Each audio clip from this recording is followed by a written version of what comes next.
يعني هقول لكم حاجة بسيطة. احنا كلنا طبعا بلا استثناء في الحياة دي عدينا بمواضيع، يعني معلش عكينا فيها وعملنا حاجات برضو أثرت علينا وأثرت على وعينا وأثرت حتى على علاقتنا مع ربنا.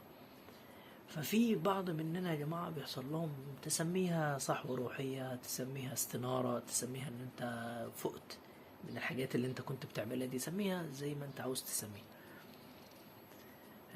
بس في المرحلة دي يعني مش الكل طبعا، البعض مننا بيذهب. يعني سامحوني لو الصوت، يعني بحاول اعلي صوت، هنا برضو الامكانيات عندي مش كويسة، سامحوني يعني الصوت ضعيف شوية. البعض مننا بيروح لسكة العزلة، تمام. وبعضنا سبحان الله بيحصل معاه ان هو بيحصل معاه مرحلة انتقال وعي، فبيحصل معاه ان هو بيغوص وسط